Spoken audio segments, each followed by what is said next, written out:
Hello and welcome to Belaboring the Point. I'm your host, Kate Riga. Today, TPM's own Josh Kovensky and I chatted with Serhiiy Plokhy, who is a professor at Harvard. He has a new book out, and we chatted with him about kind of the state of the Russian Ukrainian war and how, really where goes Ukraine goes democracy at this point. That there's much more at risk than just kind of the future of this one country, especially as we're seeing waning support in the United States, mostly emanating from, the hard right flank of the Republican Party. So, Josh, what did you kind of glean from the conversation? What did you find interesting? I think Serhiiy did a really good job of taking his deep knowledge of, Ukrainian history and also just kind of like the history, I think, of ideology in the West, and translating that into where the conflict is now and where it's the different paths it might take in the future.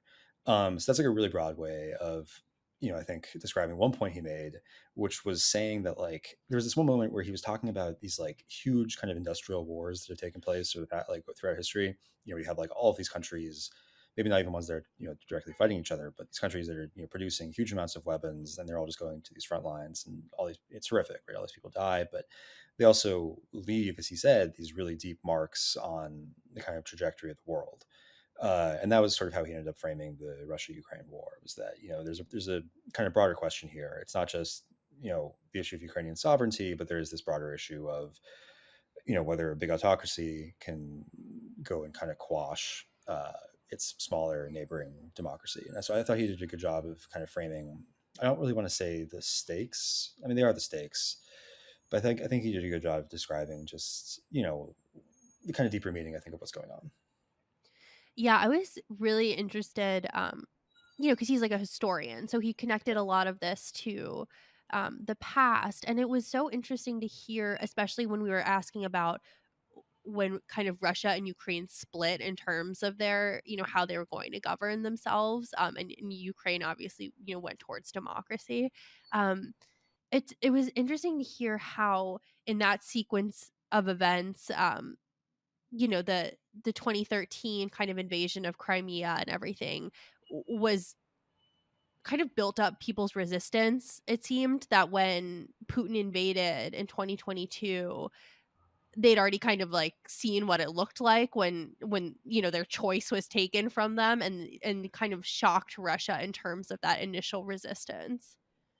Yeah, I thought that was really interesting as well. And he said something I think similar or related to that, which was like then over the years that came after 2013, 2014, before 2022, the parts of Ukraine that were not annexed or occupied by Russia, people ended up kind of seeing the government basically their view of their own government changed from being this sort of like corrupt, almost foreign thing to being like a partner in their lives, right? I mean, the Mhm. democracy sort of progressed, I think, in the way that we think of it, like big capital L liberalism democracy. Right. And so when the Russian troops advanced in 2022, they were, as he said, they were surprised to find that people were loyal, walking around with Ukrainian flags because they were loyal to their local elected officials. Yeah. Uh, yeah. Oh, yeah, that was kind of moving. And so, we're having this conversation as he described, a real turning point for the war. We're at a place where it's not at all clear that Congress is going to be able to pass Ukrainian aid. It's becoming an increasingly less popular cause on the side of Republicans. And as you say, Josh, uh, in 2024, if Trump should win, that likely spells an end to kind of any aid to Ukraine. So, we're really at an inflection point in terms of um, the West, this kind of moral support of Ukraine starting to disintegrate. Yeah, it was. I thought he drew an interesting contrast between like how the U.S. political establishment is kind of organized, like how our political system is organized, and whether or not things can get through Congress with the Yeah. with the majority that the Republicans have, where they could, this, as you have covered extensively, Kate, uh, this like small like radical faction in the House GOP can just hold everything else hostage. And It is compressing a that. I was gonna say it's a good reminder that what is like, we so consider business as usual. It's almost baked in. It's like good to have a reminder of like this is complete minoritarian rule, right? Like there is a Yeah, majority of bipartisan support for Ukraine still. Yeah, and I mean, yeah, exactly. He used that phrase that it's minority rule, right? But you Hmm. do have like, a deep well of like support in the like public, and it is still mostly bipartisan. I think, Right. at least to a degree, other issues are not, right? Yeah. Supporting Ukraine, and so that I mean, it's nice to see. It's just like I don't know. I'm curious what you think. Like, like what wins out in that contest? In that contest, like these like views of like the American people, or like the willingness of like the House, some people in the House GOP to do procedural radicalism and just kind of throw. Yeah, I mean, honestly, what concerns me more is where the Senate Republicans are, because you're always going to have a few House Republicans who are just, kind of born of the Tea Party movement, or at least that is their moral home, right? And their project is breaking the legislature. So it's not even as much about Ukraine as it is, I mean, I'm sure they do have some sympathy for the kind of Russian propaganda of like a traditionalist society or whatever, but their instinctual kind of reaction is always to just obstruct. But in the Senate, you have traditionally had Republicans who are more kind of quote unquote old school. Like, and even if they've come to the Trump camp, they do tend to have a little more respect for the institution, to take themselves a bit more seriously as legislators. And there, right now, we're embroiled in this totally ill-fated project to tie the aid to Ukraine as well as Israel and Taiwan to, a border funding deal, which is just, I mean, could you think of a better way to kind of sink this aid than to attach Right. it to immigration legislation, which we haven't done successfully in absolute decades, and on which Republicans have only become more hardline. And even though you have Democrats kind of becoming a little more right wing about it, because you can tell they think it's a weakness for them in the upcoming elections, it's still just, I mean, there's just never been more of an ill-fated category Yeah. of legislation than this. And I mean, do the Republicans actually want to deal on this? Do you think? Because I mean, in some sense, like these images that you see in right wing media all the time of like chaos at the border, I mean, that's like good for them, like electorally, right? Totally. I mean, it works either way, right? Because if they get some deal, they'll be able to say, we are in the minority and yet we still bully Democrats into taking our ideas and to kind of help the border. And then when, as is much more likely, the deal inevitably falls apart, they'll get to say, we were in there trying to be tough on the border, and these bleeding heart liberals just want open borders and everyone to stream into the country. I mean, there are a few areas where I think Republican rhetoric has gotten uglier than on immigration at the southern border. All right. Well, I'm excited for people to listen to the Mhm. podcast. Um, Yeah, it's an important moment in this, and even though I think we had an initial flurry of kind of Ukrainian coverage, and while that has faded a little bit, I think from most kind of mainstream news outlets, we're just at a really critical inflection point. This is a really good kind of illuminating conversation to catch you up to where the war is, what the stakes are, and kind of what we can be looking to in the last month of this year and next year, in terms of kind of Ukraine's future. So here's our conversation. we're talking today to Serhiiy Plokhy, author of The Russo-Ukrainian War: The Return of History, a book which covers the events which led to Russia's invasion of Ukraine last year, the early course of the war, and the response from the West. Plokhy is director of Harvard University's Ukrainian Research Institute and a native of the country, and so he knows the story better than most. He's been writing about Ukrainian history for years as one of the field's leading scholars. So, Serhiiy, thank you for joining us. Well, it's a pleasure. Thank you for having me. I wanted to start off with a moment in the book. You recount a moment where, after the initial invasion in March 2022, President Biden has what seems like an emotional outburst, and he says of Vladimir Mhm. Putin, "For God's sake, this man cannot remain in power." You wrote that at that moment there was no doubt that the United States was back in Europe to lead its allies in the battle for freedom against an old enemy, and that the West as a whole was involved in the struggle. So, what was it about the invasion of Ukraine that led to that moment of unity, do you think? Uh, I'm a historian, so the way how I look at things which are happening today or will happen tomorrow is through the prism of history. So for me, the story of the Russian invasion is a continuation of a number of historical processes. And one of them, the closest and still on the memory of many people around the world, is the disintegration of the Soviet Union. which came as the result of the end of the Cold War. So the Soviet Union fell apart in December of 1991, 1 week after Ukrainians voted for their independence at the referendum for independence. 92% voted for their country to go free. And neither Gorbachev at that time, nor Boris Yeltsin, who was leader of Russia, really believed that the Soviet Union could continue, or that it made any sense to continue with the Soviet experiment without Ukraine, because Ukraine was the second largest Soviet republic in terms of the population, in terms of the economic potential in the Soviet Union. It also happened to be the Slavic and East Christian republic in terms of its cultural tradition. And President Yeltsin more than once told President George H.W. Bush that Russia wasn't interested in the union without Ukraine because it would be outvoted and outnumbered by the Muslim republics, having in mind at that time Central Asia. So Ukraine played a very important role in the disintegration of the Soviet Union. And in the last 30 years, any attempt of Moscow to reinstate control over the post-Soviet space really depended on the position of Ukraine. So this is one of the reasons why the war, and the war of this enormous proportions, the largest war in Europe since World War II, is taking place on the territory of Ukraine and features Russia, the former imperial master, against Ukraine that struggles for its independence. And there is a number of reasons why the United States is in this struggle on the side of Ukraine. One of the reasons is, of course, the long history. Again, I'm going back to history.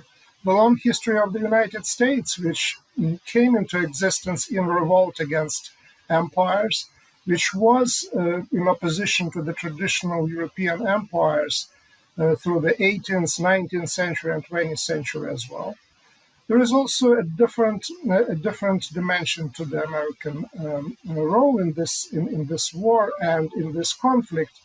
And this is the fact that the United States was trying to keep the Soviet Union intact until really the last months of the USSR.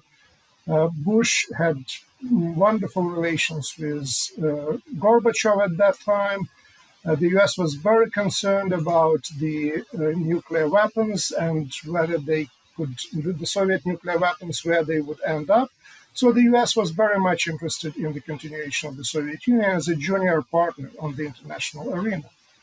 But once Ukrainians voted for their independence and the writing was on the wall that the Soviet Union was falling apart, the US accepted at the face value the issue of independence of the former Soviet republics, including that of Ukraine, and really opposed the creation of the Russian sphere of influence in Eastern Europe. So independence for Washington meant independence. Independence for Russia meant actually independence conditional on being in Russian sphere of influence. So there is also this global contest that is happening around the issue of international order and what the independence of countries really mean in this world. And one thread you draw on throughout the book is the evolution of, Russian autocracy versus Ukrainian democracy. And how do you think the difference in the two systems of governance kind of impact how the invasion was perceived in the United States? One thing, again, going back to the events of 91 and the fall of the Soviet Union, the democracy in the post-Soviet space really associated itself with the person of Boris Yeltsin. He was standing on the tank in front of the Russian parliament, defending the Russian democracy against the hardliners coup in the Soviet Union.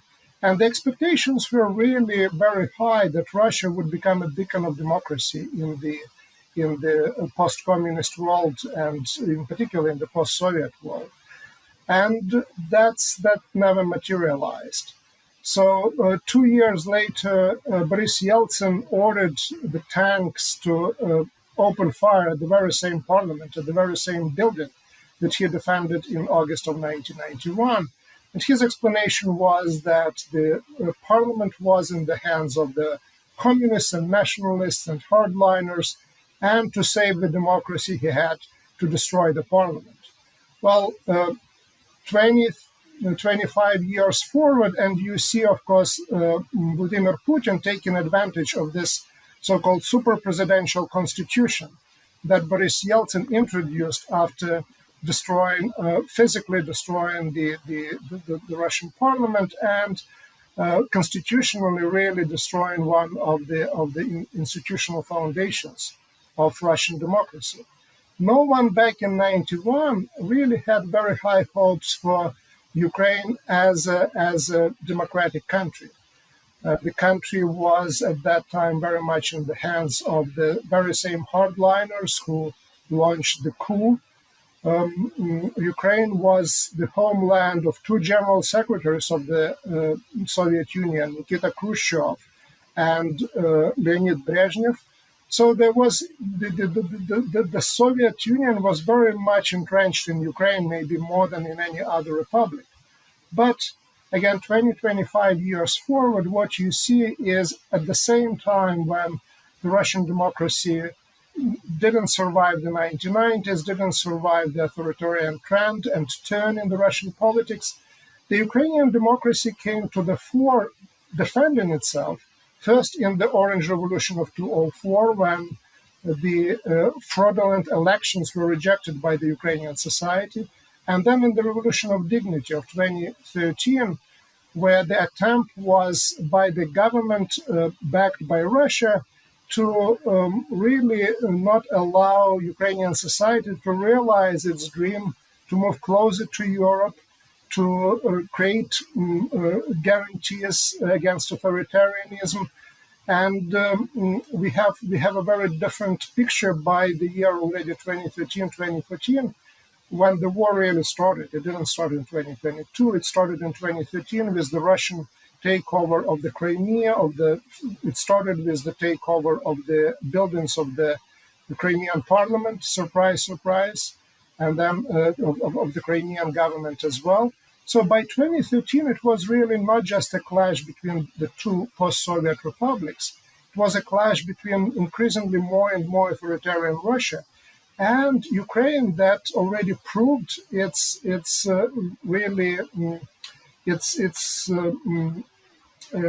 desire, its resolution, its determination, really to stay democratic. And Ukraine is one of very few post-Soviet republics where democracy survived 1990s and then the first decades of this century. So, Serhiiy, I think for this next question, I'm sure we could spend days talking about it, but I'm curious if you could just, discuss a little bit, why did Russia move in the direction, what were the conditions that led Russia to move in the direction of autocracy while Ukraine moved towards democracy? I mean, why did one country go one path and the other country go the other? Well, what I see today is, of course, that back in early 90s, there was this euphoria about something that was called at that time and later as well as the end of history. And the idea was that really the end of the Cold War and the fall of the Soviet Union and democratic transformations in Eastern Europe really in some way heralded the arrival of liberal democracy as not the only form of government in the world, but certainly the form of the government that is superior to any other. And that was the foundation for this argument for the end of history. And it was first made looking at Eastern Europe, and we can say that in Eastern Europe, in some way, the democracy, maybe not always liberal democracy, but certainly survived for these 30 years. But it didn't happen in Russia. And the question is why? Why didn't history end in Russia in 1991? And the answer to the question about history end really lies, in my opinion, in the history beginnings and beginnings of the Russian history and then continuation of the Russian history through centuries. the country and the society developed as an empire and as an authoritarian uh, empire. That almost every empire is authoritarian. And expect that history ends today and tomorrow you have a very different society, somehow that history doesn't matter. Now we know for sure it's not happening in the real world. So a country that existed under authoritarianism with not just little tradition of democracy, but zero tradition of democracy or democratic institution can't become democratic overnight. It can become democratic in the longer run, but not overnight. These are historical processes that take time. Now, going to Ukraine, why Ukraine eventually, despite this being the homeland of the Soviet clans and party clans, why Ukraine became democratic. One of the explanations for that is that in Ukraine, Ukraine didn't have a history of the imperial existence, or rather had a lot of history of imperial existence, but not as an empire, but as a subject of empire. And more than that, Ukraine existed as part of the Russian Empire, as part of Austria-Hungarian Empire before the revolution of 1917 and World War I, and then Ottoman Empire also in the 17th and 16th centuries. So all these empires, they left their imprint, cultural and otherwise, linguistic and so on and so forth, on different regions of Ukraine, that then came together in the processes of the transformation in the 20th century. In 1991, that was the fifth attempt of Ukraine to declare its independence. So when these different regions of Ukraine came together, they realized that no one region was strong enough to suppress every other region. When Germany got united in mid-19th century, there was Prussia, the biggest of all other regions, and it created that unified state. Ukraine didn't have Prussia, or didn't have equivalent of Prussia. So Ukraine became an equivalent of the American colonies in the 18th century. To survive, you have to stick together, but you also have to come with some form of the modus operandi and form of coexistence. And democracy, the worst form of government, except every other form of government, as Churchill said, turned out to be the template, the roadmap of how a country could stick together and develop. So these are explanations from history. Of course, probably if you would talk to political scientists, they would maybe point to other factors. But I certainly believe in history, and that's how I see different trajectories, historical trajectories of Russia and Ukraine, something that we didn't fully realize back in 1991.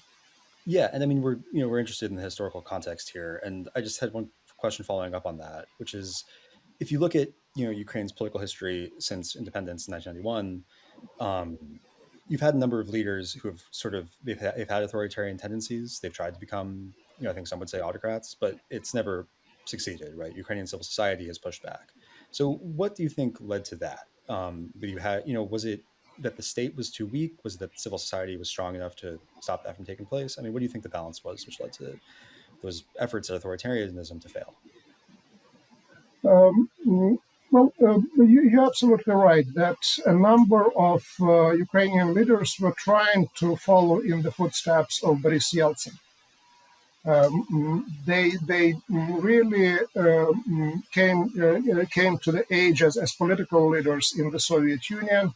They looked to Moscow as a model for almost everything, and they tried at least twice to introduce a more authoritarian form of government, both times with support of Russia. And what they got were two revolutions, the Orange Revolution 2004 and the Revolution of Dignity in 2013. Around the revolution of 2004, at that time, President of Ukraine, Leonid Kuchma, wrote a book which was called Ukraine is Not Russia. Basically, apparently developing the argument that he made in private conversation to Vladimir Putin when Putin was actually encouraging him to use force against the demonstrators in Kiev. And Kuchma's argument, and to his credit, he understood that, was that the Ukrainian society would never accept that. The revolution of dignity in 2013 turned from a very limited protest called Euro Revolution into a really national protest after the police was used to disperse the student manifestation. So that was the red line for Kiev, for the Ukrainian society. Whether they supported Euro integration or not, they certainly rejected the government that was using force against students. So the battle cry was, okay, you can't do that to our children. And that's certainly not the attitude that we had in Russia, including during the 2012 Bolotnaya Square protests, and then later protests led by Navalny. So the difference was there. There is a number of reasons why the Ukrainian society turned out to be stronger than Russian one. And one of those reasons is the weakness of the state. The weakness of the state, the Ukrainian project survived and emerged victorious in opposition to the state. The state was always imperial. The state was not Ukrainian. So for Ukrainian society, it took a while, not just months or years, decades, to learn to live in the state that is not foreign state that is yours. And from that point of view, the year 2014, the start of the war, became a turning point in which society discovered the state not as an enemy, but as an ally. And the state discovered society as its ally. And that's really the joining forces, society and state joining forces, that became a discovery of this new stage of the war of 2022.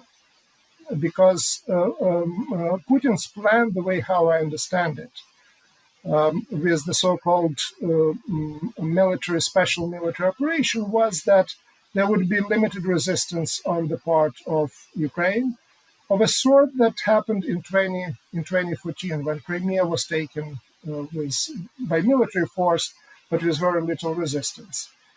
And the expectation was that the society and the state are basically in opposition to each other. And it came as a surprise, not only to the Russians, but probably to many Ukrainians and to the world at large, that when the Russians started to take over basically Russian-speaking regions and cities in southern Ukraine, like Kherson, Melitopol, Berdyansk, people were marching with the Ukrainian flags against the Russian tanks in defense of their mayors, people whom they elected and whom they trusted. And one of the arguments on the front lines in Ukraine when they were asking for what they were fighting for, the first thing was, okay, we just didn't invite anybody to come here and to tell us how to live. But the second was that they were fighting for democracy, for the right to choose. And they knew very well after 2014 that right was taken away from their compatriots in Crimea and in eastern Ukraine. So in 2014, they didn't know what they were supposed to fight for and what they were supposed to defend. They were taking democracy for granted. They were taking the state that was not interfering into their affairs for granted. In 2022, they already realized that was a value that they had to defend. Oh, that's so interesting. In the book, you write about how, in some sense, it's a 19th century war, and about how Putin has adopted a worldview in his public statements, which cast Russia as a, quote, unique multi-ethnic civilization, not only different from the West, but opposed to it in history, culture, and values. And in the West, we've seen statements from Putin that echo a lot of our own, right-wing culture war rhetoric, talking about gay marriage and cancel culture, things like that. What purpose does that serve, and how does that fit into his view of Russia as a unique civilization? Um, Russia goes through a very difficult period of really coming to the terms with the loss of the superpower status. I understand that Putin was very offended when Obama apparently called Russia just a regional power, not a superpower. Hmm. Also the loss of empire. So Ukraine, Azerbaijan, Baltic states, Armenia, Kazakhstan, you name it. That's not part of Russian territory anymore. And it's in search for the new national idea and in search for new ideology that would be transnational. So the communist is gone. The communism is gone. With communism, the Soviet Union could very effectively function on the ideological level in faraway places like Latin America, Cuba, Africa, and so on and so forth. And during the interwar period, recruit spies like Kim Philby, who were there basically to protect communism. So if you are now Russian nationalist, how far can you go in Africa, in Latin America? How many spies you can recruit at Cambridge in UK under the banner of the Holy Orthodoxy? Not many. But if you think about yourself as a defender of the traditional rights, this is a broader trend. And this is a trend that also allows you to present as a last bulwark of traditional values, a savior of Europe from itself, because Europe goes this horrible way of gay marriages and so on and so forth. That works in Russia, and certainly that's what is Russia exporting. I was in Kiev in 2013 at the start of the Revolution of Dignity, and in Kiev underground, which is beautiful underground, there were these posters put by the previous regime that was working with Russia, and they were all about gay Europa and gay marriages and other things. That was the most. That was the way to scare the Ukrainian society, and that was also the product that Putin was selling in Ukraine. And it doesn't look there were too many buyers in Ukraine, but there are buyers in other places. Well, and I think we see buyers in the United States. I mean, it's come up in the context of the debate in Congress right now over whether or not the Congress is going to pass another aid supplemental to Ukraine. But I'm curious, I mean, you see the sympathy for the traditionalist kind of project, propaganda, whatever you want to call it, that you just described. To what extent is that intentional, and to what extent is that targeted on the part of the Kremlin towards potentially sympathetic voices in the West? This is certainly something that is essential now for the really regime in Russia and for legitimization of that regime. And if you can also export that, of course, you do that. But what we see today is that Russia really doesn't function exactly in the way how the communist Soviet Union functioned, which was ideological both at home and abroad.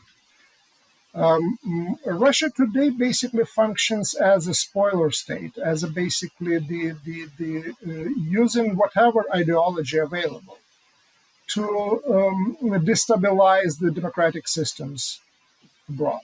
So anything that works to destabilize democracy and undermine and discredit democracy is good.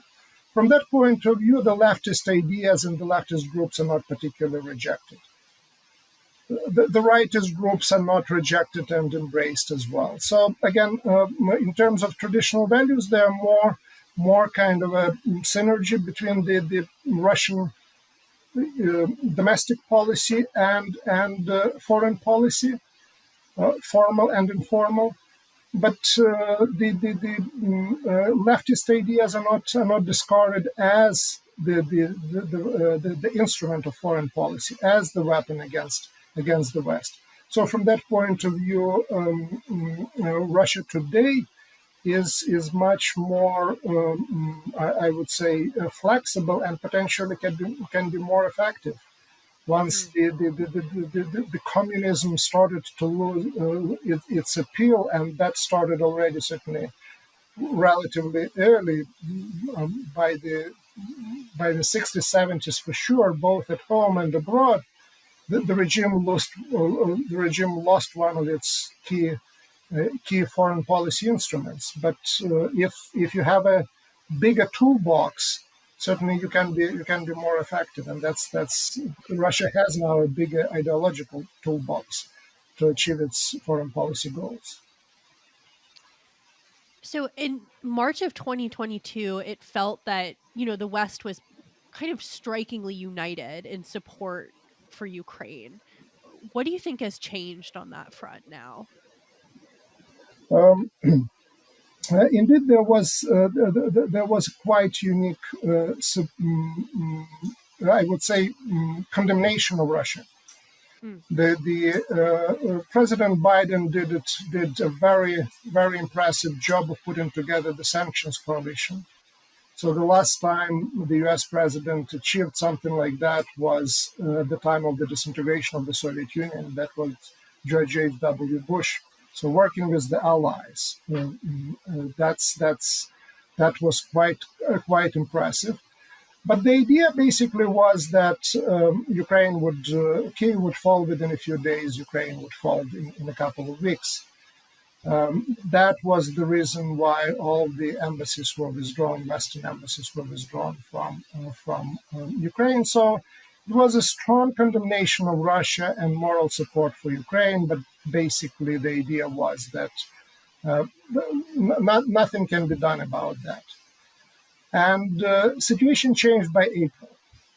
By April, Ukraine on its own defeated the Russian attempt to capture Kyiv and forced the Russian troops to withdraw. And at that point, the West makes the decision that actually this is the country that showed its ability to fight back. So we should support it not only through sanctions and through condemnation of Russia and expression of moral support and taking refugees, but we can support it also in fight for its sovereignty and independence, and as an extension of that also for maintaining the international order. And that story pretty much lasted until the last few months.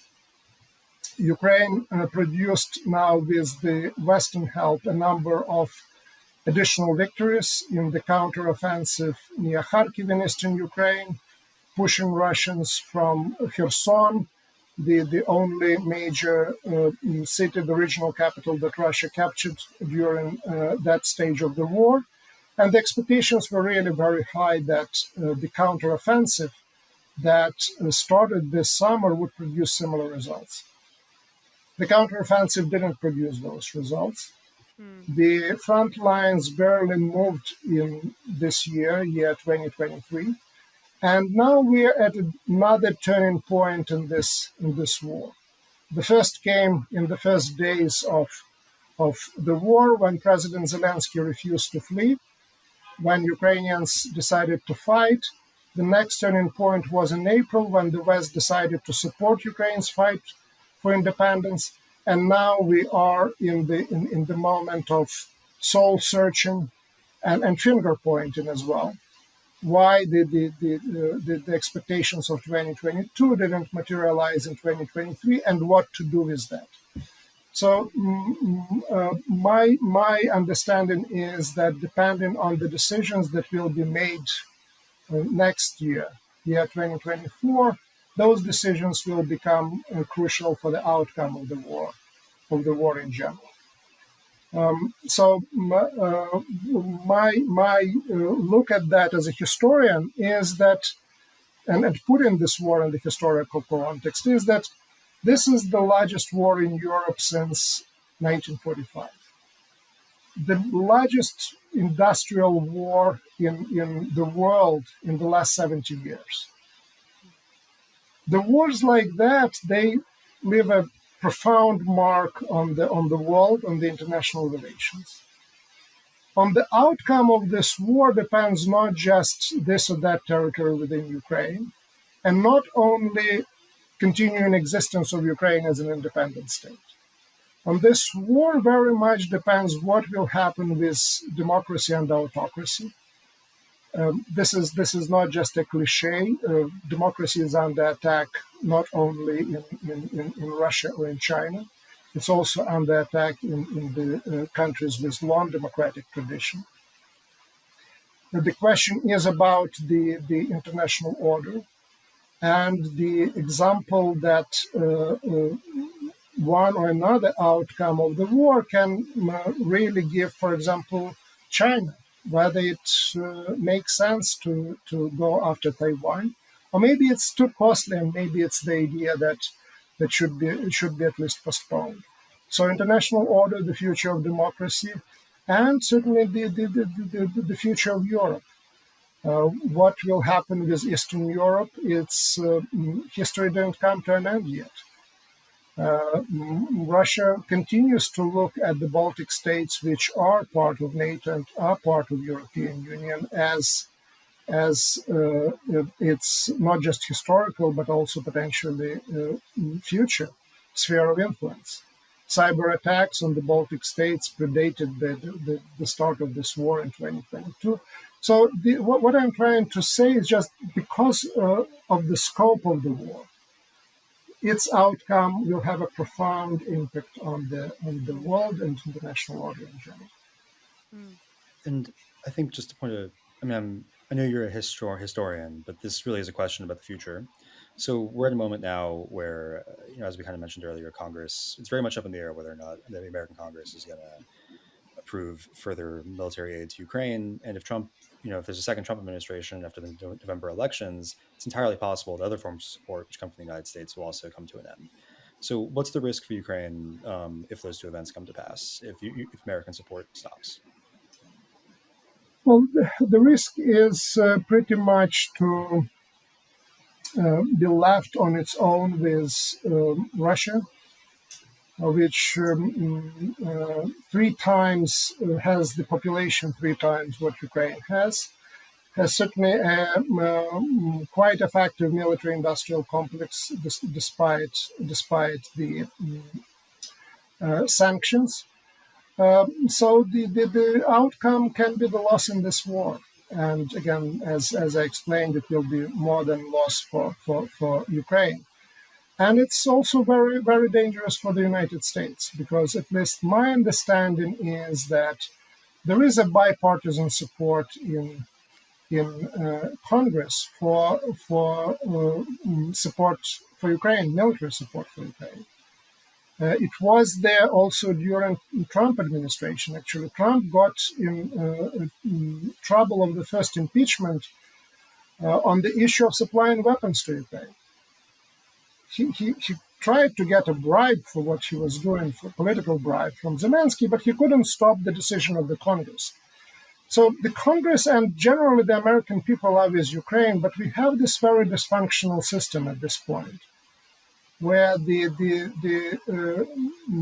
it's a minority rule to a degree, and this is not good for Ukraine, but it spells nothing good for the U.S., both in terms of the international U.S. international politics or domestic. So we are in trouble, and Ukraine is just on the receiving end of that. Okay. Once again, Serhiiy, thank you for joining us. This was Serhiiy Plokhy, author of The Russo-Ukrainian War, The Return of History. Thank you again for coming on. We really appreciate your time. Well, thank you very much. Thank you for your questions. Thank you for the discussion. Thanks so much. Belaboring the Point with Kate Riga is a TPM podcast. The show is hosted by me, reporter Kate Riga. The show is produced by the excellent Jackie Wilhelm. Thanks to our good friend, Why Not Jansfeld, for our podcast theme song. And thanks to our TPM members who make this possible. Rate and review the show on Apple Podcast and subscribe wherever you listen.